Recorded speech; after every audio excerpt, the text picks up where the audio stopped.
Episode 82. Mencari titik lokasi. Keesokan paginya, Liu Yuwen dan Soro berpamitan. Untuk kesekian kalinya pemuda itu berterima kasih pada Paman Han dan Bibi Nai yang telah memberikan tempat tinggal sementara bagi keduanya. Aku tidak tahu asal-usul kalian, tapi kuharap kalian bisa sampai pada tujuan dengan selamat. Paman Han menepuk pundak Liu Yuwen. Liu Yuwen mengangguk pelan. Terima kasih untuk semuanya, Paman. Bibi Liu Yuwen memberikan ras hormatnya untuk terakhir kali. Dalam perpisahan itu hanya Long Xia yang sedih karena beberapa hari sebelumnya ia selalu bermain dengan Souro. Kepergian gadis itu akan membuat Long Xia jeti merasa kesepian. Souro memberikan sebuah buku kecil pada gadis itu sebagai kenang-kenangan. Sekaligus di dalamnya ada ilmu tangan kosong miliknya. Wajah Long Xia seketika dipenuhi kebahagiaan ketika mengetahui hal tersebut. Buku itu merupakan buku yang Souro tulis semalaman suntuk. Ia sengaja merangkumnya dengan penyampaian yang lebih sederhana agar Long Xia dapat mempelajarinya dengan mudah.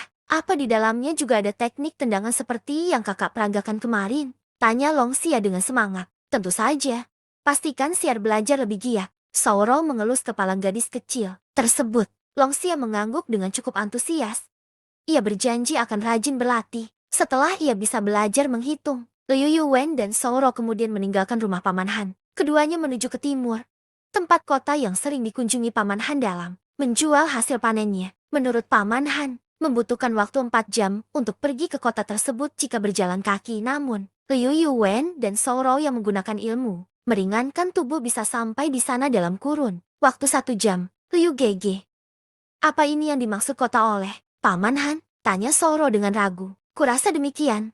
Mungkin. Liu Yuwen menggaruk kepalanya yang tidak gatal. Liu Yuwen sudah mendengar ciri-ciri kota tujuannya yang bisa dikatakan sebuah kota kecil dari Paman Han. Seharusnya Liu Yuwen mempunyai gambaran tentang kota tersebut, namun setelah melihatnya langsung, apa yang dibayangkannya terasa berbeda dengan apa yang ia lihat. Singkatnya, kota yang bernama Lisnia itu hampir tidak menyerupai kota kecil pada umumnya, bahkan berlebihan jika dikatakan sebagai sebuah kota dengan infrastruktur yang dimiliki tempat tersebut. Kota Lisnia lebih terkesan seperti desa besar. Tidak ada dinding benteng yang biasanya mengelilingi kota. Tidak ada juga gerbang ataupun petugas yang berjaga. Seseorang boleh bebas keluar masuk kota tersebut tanpa harus mengeluarkan identitas mereka. Liu Yuwen dan Souro segera memasuki kota Lisnia.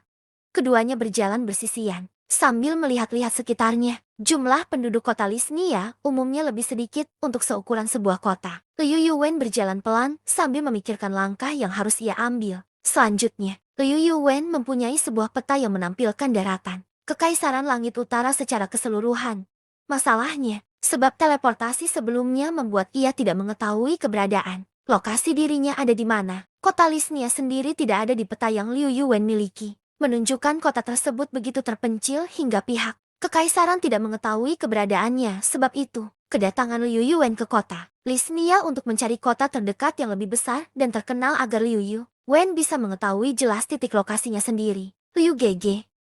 Apa yang harus kita lakukan? Selanjutnya, lamunan Liu Yuwen terpecah ketika mendengar pertanyaan Souro. Mencari informasi. Aku harap ada orang yang mengetahui kota terdekat dari sini. Liu Yuwen dan Souro mulai bertanya pada penduduk lokal mengenai kota lain yang ada, namun kebanyakan mereka tidak ada yang mengetahuinya. Sekitar 3 jam berlalu mencari informasi. Hasil yang didapatkan keduanya hampir nihil. Liu Gege. Aku khawatir kita tidak lagi di Kekaisaran Langit Utara. Souro menjadi cemas setelah mencari lama namun tak menunjukkan hasil. Kota ini berada di antara gunung dan bukit-bukit yang terjal, sehingga sangat jarang orang lokal pergi ke kota lain. Terlebih ini adalah kota satu-satunya di wilayah pegunungan ini. Kota Lisnia memang sangat terpencil karena lokasinya yang strategis.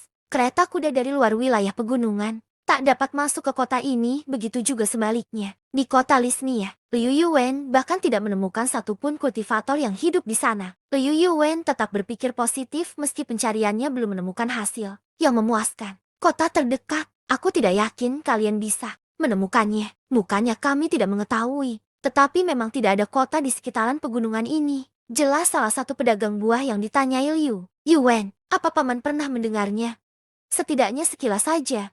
Souro mendesak. Aku tidak mengetahuinya, nak. Tapi aku pernah mendengar beberapa hari lalu ada sebuah kelompok yang mengatasnamakan Sekte aliran hitam sedang membangun markasnya di seberang gunung utara. Katanya mereka adalah kelompok berbahaya dari kaum kultivator. Aku kurang mengerti pastinya karena itu hanya berita. Dari mulut ke mulut, wajah Liu Yuwen menjadi cerah.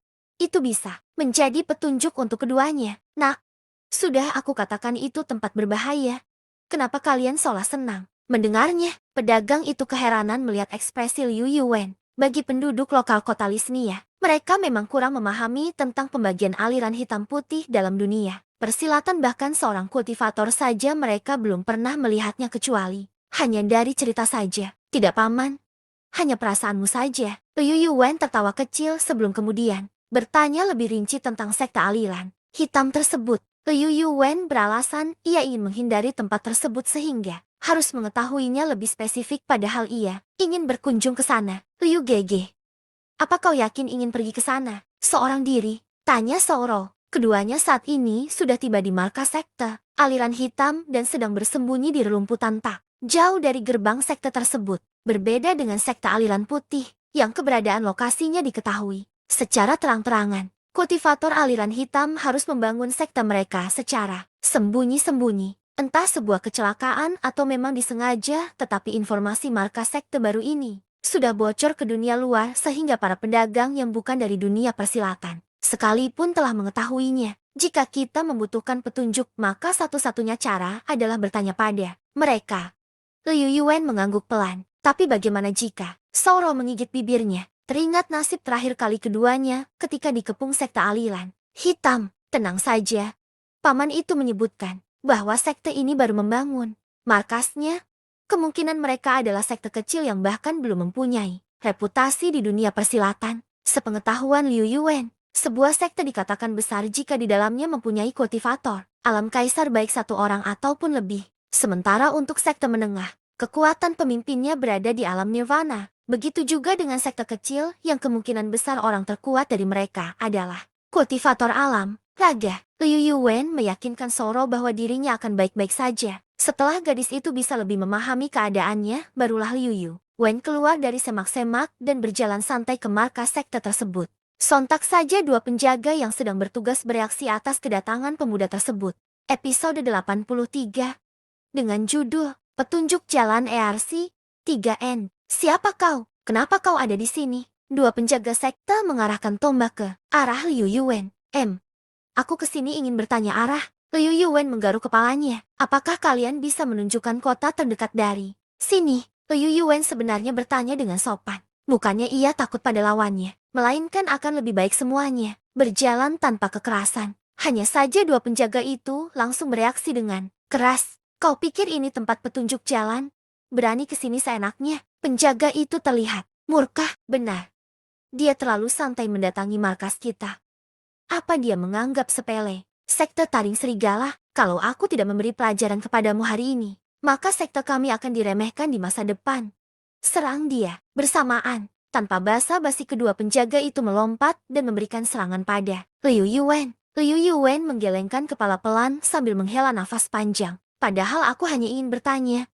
Kultivator aliran hitam memang selalu memperumit masalah yang sepele. Liu Yuwen mengayunkan tangannya dengan cepat sebelum tombak itu menyentuh tubuhnya. Dalam waktu sekejap, mata tombak tersebut terlepas dari tempatnya, menyisakan tongkat gagang saja. Dua penjaga itu terkejut bukan main sebelum buru-buru melompat mundur sekuat tenaga. Mereka tidak melihat gerakan tangan Liu Yuwen saat semua itu terjadi. Pandangan kedua penjaga berubah. Keduanya menelan ludah sambil menatap Liu Yuwen dengan penuh ketakutan. Apakah aku bisa bertanya sekarang? Liu Yuwen tersenyum tipis melihat reaksi keduanya. Dia seorang kultivator. Kekuatannya lebih tinggi daripada kita. Tunggu apa lagi? Beri kabar yang lain. Cepat, biar aku yang akan menahannya sementara waktu. Dua penjaga saling berbisik dan berdiskusi hingga salah satu dari mereka berlari ke dalam sekte. Liu Yuwen menaikkan alis. Haruskah dia menyelesaikan semua ini dengan kekerasan? Kau yang akan menjadi kawanku. Satu penjaga yang tinggal mendadak menyerang Liu Yuwen sekuat tenaga sambil berteriak lantang. Alih-alih menjawab pertanyaanku yang lebih mudah, kau malah memilih menyerang. Sulit membedakan antara keberanian dan kebodohan. Liu Yuwen melepaskan serangan tapak pada dada penjaga itu, membuat ia muntah darah sebelum terlempar dan tak sadarkan diri. Tidak lama Liu Yuwen mendengar derap langkah kaki dari dalam sekte tersebut. Sekitar 80 anggota mereka keluar dengan persenjataan lengkap dan mengepung Liu Yuwen. Berani kau masuk ke wilayah sekte taring serigala? Seorang pria cukup sepuh berteriak lantang sambil melepaskan aura kultivasinya yang dahsyat. Liu Yuwen mengerutkan dahi. Dibandingkan yang mengepungnya, pria sepuh itu memiliki kekuatan yang lebih tinggi dibandingkan yang lain sekitar di ranah alam raga. Liu Yuwen menebak bahwa dia adalah pemimpin dari sekte ini. Bagaimana kau mengatakan ini wilayahmu? Apa kau membelinya dari pemerintah, anak muda? Apa kau tahu posisimu? Siapa yang serigala dan siapa yang kelinci? Pria sepuh itu menatap tajam Liu Yuwen. Berani melukai penjaga sekteku berarti menyatakan perang pada sekte kami. Aku sudah mengatakannya bahwa aku kesini hanya ingin bertanya arah. Tetapi penjagamu justru tanpa sebab langsung menyerangku. Liu Yuwen melipat tangannya dada. Pria sepuh tersebut menaikkan alisnya. Ia bisa melihat Liu Yuwen tidak merasa terancam melihat anggotanya tengah mengepungnya dengan senjata yang terhunus. Kau sepertinya tidak takut dengan sekteku, tidak. Sejak awal mereka memang bukan tandinganku. Liu Yuwen kemudian melepaskan elemen gravitasinya, membuat 80 anggota sekte tersebut langsung berlutut di tanah. Sebagian besar bahkan langsung tak sadarkan diri. Anggota sekte itu hanya memiliki rata-rata kekuatan di alam spirit dan hanya hitungan jari yang ada di alam jiwa. Dengan kemampuannya, Liu Yuwen tidak perlu menggerakkan tangan untuk mengalahkan mereka. Pria sepuh menahan nafasnya. Ia yakin tidak bisa melakukan apa yang Liu Yuwen lakukan meski ia tidak mengetahui apa yang terjadi. Sebenarnya namun yang pasti, anak muda di depannya bukanlah kultivator sembarangan. Pria sepuh menyatukan tangannya sebelum memberikan hormat pada Liu Yuwen. Maaf atas kelancanganku dan anggota sekteku Tuan Muda. Kami benar-benar bodoh hingga telah berani menyinggungmu. Sampai seperti ini, pria sepuh mulai meminta maaf sedalam-dalamnya pada Liu Yuwen. Memohon agar Liu Yuwen tidak membunuh anggotanya. Tuan boleh membunuhku tetapi kuharap Tuan mengasihani yang lainnya. Akulah yang bertanggung jawab atas sikap mereka. Pria sepuh sadar dirinya tidak memiliki peluang menang dari Liu Yuwen, bahkan sepertinya pemuda tersebut bisa membunuh mereka dengan mudah. Setelah melihat kekuatannya, pria sepuh yakin Liu Yuwen tidak semudah penampilannya. Liu Yuwen menghela nafas pelan. Lupakan saja. Ngomong-ngomong, aku dengar kalian adalah sekte aliran hitam. Apakah berita itu benar? Pria sepuh mengangguk. Benar Tuan. Aku membangun sekte taring serigala untuk memerangi pemerintah dan orang kaya. Kami mencuri banyak harta mereka dan membagikannya pada yang lebih perlu. Liu Yuwen mengelus dagunya. Ia tidak menduga niat sekte kecil tersebut tidak seperti sekte aliran hitam kebanyakan. Aku kesini hanya ingin bertanya arah. Apa kau tahu di mana kota terdekat selain kota Lisnia? Pria sepuh buru-buru mengangguk, lalu menjelaskan kota terdekat bahkan lokasi Liu Yuwen berada sekarang. Liu Yuwen membuka petanya lalu menemukan lokasi yang dimaksud. Setelah mengetahuinya, ternyata teleportasi yang dilakukannya dan Souro justru membuat mereka jadi lebih dekat dengan ibu kota. Hanya saja dari sisi yang berbeda. Jika dilihat dari peta dan kecepatanku dengan Ruer, mungkin aku bisa ke sana dalam waktu 1 minggu lagi. Liu Yuwen menutup petanya kembali. Sesudah mendapatkan informasi yang dirinya inginkan sebelum kemudian ia menghilang dari pandangan semua orang. Pria sepuh dan anggotanya yang masih tersadar terkejut. Ketika tiba-tiba Liu Yuwen menghilang begitu saja, pria sepuh bisa memastikan Liu Yuwen sudah pergi setelah tidak merasakan hawa keberadaan pemuda tersebut. Liu Yuwen muncul kembali tepat di samping Souro yang semenjak tadi menyaksikan dari jauh. Ia kemudian mengajak gadis itu pergi. Liu Gege, kenapa kau tidak membantai mereka seperti yang kau lakukan sebelumnya? Souro tampak tidak memahami. Gadis itu pikir Liu Yuwen akan melawan dan membunuh semua anggota sekte tersebut. Liu Yuwen tersenyum sambil mengelus pucuk kepala gadis itu. Rur, suatu saat, nanti kau akan mengerti bahwa sebenarnya tidak ada kultivator aliran putih atau hitam di dunia persilatan. Semua kultivator pada dasarnya bertindak dengan alasan mereka masing-masing. Tidak ada kultivator aliran putih tanpa noda dan juga tidak ada aliran hitam yang jahat sepenuhnya. Liu Yuwen menjelaskan bahwa dunia ini bekerja secara misterius menjaga keseimbangan. Meski Liu Yuwen membunuh semua kultivator aliran hitam dalam satu peradaban, maka mereka akan tetap bermunculan. Hal yang sama berlaku jika aliran putih sirna, aliran hitam dan aliran putih memang saling bertolak belakang, namun keduanya saling terhubung seperti dua sisi koin yang sama. Jika ada salah satunya, maka ada keduanya. Jika menghilang salah satunya,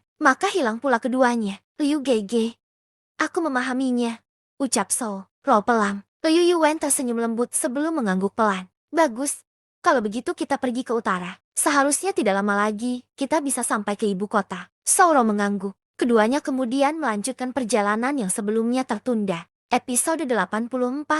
Dengan judul, Gadis Bertopeng. Di sebuah kediaman yang cukup besar, ada seorang gadis sedang berlatih pedang di halaman rumahnya. Gadis itu memainkan pedangnya dengan cukup indah. Tubuhnya yang ramping memungkinkan ia bergerak lebih lincah. Setiap ayunan pedangnya begitu tajam, tetapi juga mematikan. Dan yang paling menakjubkan adalah gerakan pedang gadis itu saling terhubung seperti air yang mengalir. Wajah gadis itu tertutup oleh sebuah topeng, namun seseorang yang melihatnya secara langsung akan mengetahui bahwa dia memiliki paras yang cantik di balik topeng tersebut. Gerakan pedang gadis itu mendadak terhenti ketika merasakan ada seseorang yang berjalan ke arahnya. Ia kemudian menyarungkan pedangnya kembali sebelum memberikan hormat pada seseorang tersebut. "Selamat pagi, Ibu." Gadis itu menyatukan kedua tangannya sambil tersenyum hangat. "Kau sudah berlatih sepagi ini, Ymer?" Wanita tersebut menaikkan salah satu alisnya. "Aku hanya ingin menggerakkan sedikit tubuhku, Ibu." Gadis itu tersenyum canggung.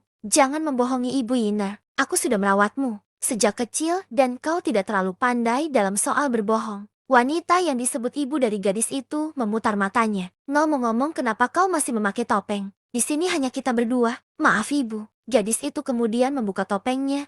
Terlihatlah paras manis gadis tersebut di baliknya. "Nah, itu baru putri ibu yang paling cantik." Wajah gadis itu sedikit memerah. Kulitnya yang putih bagai mutiara membuat rona. Pipinya tampak jelas terlihat. Dua wanita itu merupakan kultivator terkenal di dunia persilatan. Sang ibu memiliki nama Gong Lian, salah satu wanita yang menduduki 10 jagoan terkuat di Kekaisaran Langit Utara dan merupakan wanita tersohor di dunia persilatan. Gong Lian atau sering disebut sebagai wanita 1000 ilusi merupakan matriark dari sekte nada kehidupan. Sebuah sekte besar yang terkenal karena hanya menerima kultivator perempuan saja. Tidak ada yang mengetahui usia persis Gong Lian. Namun berkat kemampuan serta jumlah ginya yang tinggi, Gong Lian terlihat seperti wanita, usia 30-an tahun dan berparas cukup cantik meski tidak secantik putrinya. Di sisi lain, anak dari Gong Lian juga tak kalah terkenal. Dia bernama Gong Yuyin yang diberi julukan peri musim semi. Meski selalu memakai topeng, namun kecantikan parasnya yang digadang-gadangkan wanita tercantik di Kekaisaran Langit Utara membuatnya terkenal terutama dari kalangan laki-laki. Sejauh ini, hanya sedikit orang yang telah melihat kecantikan Gong Yuyin di balik topengnya langsung, namun dari sedikit orang itu sudah cukup membuat namanya melambung tinggi. "Ibu, bagaimana kalau ikut berlatih bersamaku? Sudah lama aku tidak berlatih tanding bersama Ibu." Gong Yuyin menarik pedangnya sebelum mengarahkan pada ibunya. Gong Lian mengangguk menyetujui. Ia juga ingin melihat perkembangan pedang putrinya tersebut sudah sampai mana. Meski hanya melakukan latih tanding, namun keduanya menggunakan pusaka andalan mereka masing-masing. Gong Lian sengaja melakukan pelatihan demikian karena ingin putrinya terbiasa dengan pedang pusaka di tangan. Kedua perempuan itu kemudian mulai bertukar serangan tanpa sedikit pun mengalirkan gi. Tujuan keduanya adalah beradu pemahaman ilmu pedang. Jika dilihat dari kekuatan, Gong Lian jelas jauh lebih unggul dari putrinya, namun ketika keduanya bertarung mengandalkan seni berpedangnya saja, tampak Gong Yuyin bisa mengimbangi permainan pedang ibunya. "Seperti biasa, Yiner. Kemampuan pedangmu selalu membuat ibu takjub." Gong Lian berdecak kagum. Bakat Gong Yuyin bisa dikatakan lebih tinggi dari Gong Lian ketika di usia yang sama, sehingga sang ibu selalu memuji bakat putrinya tersebut. Gong Lian kemudian menaikkan kecepatan pedangnya ke tingkat yang lebih tinggi lagi, membuat Gong Yuyin mulai kesulitan mengikuti kecepatan ibunya. Salah satu ayunan yang cukup keras membuat pedang Gong Yuyin terlempar ke udara dan menancap di tanah. Gong Yuyin mengangkat tangan ketika ujung pedang ibunya kini mengarah ke lehernya. "Dari segi teknik, kemampuan pedangmu sudah sangat tinggi, tetapi pengalaman bertarungmu masih kurang, Yiner. Itulah yang membedakan kemampuan pedang ibu dan kamu." Gong Lian menarik pedangnya kembali sebelum disarungkan. Gong Yuyin tersenyum tipis. "Aku mengerti, Ibu. Terima kasih untuk latih tandingnya. Ini sangat membantuku." Gong Yuyin mengambil pedangnya kembali yang merupakan pusaka Nirvana seperti ibunya sebelum dimasukkan ke dalam cincin ruang. "Ngomong-ngomong, Ibu, apakah benar Ayah akan datang ke turnamen ini seperti yang Ibu katakan?" "Seharusnya demikian. Dia mengirimkan surat kepada Ibu dengan menulis seperti itu." "Apa Ibu akan membunuh Ayah?" tanya Gong Yuyin, menatap mata ibunya dengan Perasaan campur aduk. Gong Lian tersenyum tipis. Ia melihat ada kekhawatiran dari sorot mata putri, satu-satunya tersebut. Tidak. Ibu tidak akan membunuhnya, tapi setidaknya ibu harus memberikan luka dalam padanya agar ia mengetahui kesalahannya di masa lalu. Gong Yuyin tersenyum pahit. Sebegitu bencinya kah ibu pada ayah? Yina, kau tidak mengerti. Dia sudah mengkhianati ibu. Gong Yuyin terdiam. Sejak dirinya kecil, Gong Yuyin memang tidak mengetahui siapa ayah kandungnya sebenarnya, namun ibunya selalu menceritakan dia adalah kultivator yang tak kalah kuat dengan ibunya. Yang jadi masalah adalah hubungan keduanya tampak tidak akur. Terlihat dari Gong Lian yang selalu terlihat kesal ketika membicarakan tentang ayahnya. Meski demikian, Gong Yuyin ingin melihat wajah ayahnya secara langsung. Sebab itu, dirinya mengikuti turnamen ini, membicarakan tentang ayahmu. Yina, apa kau sudah memiliki jawaban untuk tawaran lamaran ibu sebelumnya? Gong Lian tiba-tiba mengalihkan pembicaraan. Ibu, aku masih terlalu muda. Aku akan menjawabnya setelah 3 tahun lagi. Itu terlalu lama, Yina. Bukankah kamu sudah berjanji akan menjawabnya 1 bulan yang lalu dan kini sudah saatnya kamu memberikan jawaban itu pada ibu? Gong Yuyin menggigit bibirnya. Berikan aku waktu lebih lama lagi, ibu. Aku janji akan menjawabnya nanti. Gong Lian menghela nafas panjang sebelum mengelus rambut anaknya. Baiklah, ibu akan beri waktu lagi, tetapi ini adalah yang terakhir kali. 2 minggu dari sekarang kau pastikan mempunyai jawabanmu. Baik, ibu. Gong Yuyin merasa lebih lega melihat reaksi putrinya. Gong Lian hanya menggelengkan kepalanya. Ibu bingung kepadamu. Dari banyaknya lamaran yang dikirim, 5 di antara mereka adalah orang-orang yang berasal dari sekte besar dan terkenal karena sangat berbakat. Bukankah Goyu sudah cukup bagimu? Goyu dikenal sebagai jenius bela diri di generasi muda era sekarang. Tidak hanya dia memiliki latar belakang yang tinggi, pemuda itu juga dikatakan mempunyai wajah yang sangat tampan hingga membuat para gadis jatuh cinta hanya dalam sekali lirikan. Beberapa waktu lalu ada lamaran yang dikirim ke Gong Lian dari Guo Zhang tentang lamaran anaknya Goyu. Jika itu lamaran dari orang lain mungkin Gong Lian akan mengabaikannya, tetapi Goyu sangat berbeda. Ibu, usiaku masih 15 tahun. Gong Yuyin masih mencoba mengelak. Gong Lian menghela nafas panjang sebelum memaksa tersenyum. Ia mengelus pipi putrinya lembut. Ibu mengerti hal ini terlalu memaksa Yiner, tetapi menurut ibu ini adalah yang terbaik untukmu, sayang. Jangan seperti ibumu yang harus memiliki hubungan dengan ayahmu yang tidak bertanggung jawab itu. Pastikan calon suamimu memiliki latar belakang yang jelas. Ibu, aku mengerti. Gong Yuyin sadar tak bisa menghindari soal lamaran ini. Terus-menerus hanya saja gadis itu juga tidak memiliki minat untuk mempunyai hubungan dengan seorang pria. Setidaknya untuk sekarang, Gong Yuyin hanya berharap bisa menyelesaikan perkara lamaran ini tanpa harus memilih, meski ia tidak mengetahui persis bagaimana cara melakukannya. Sampai jumpa dan tunggu kelanjutannya.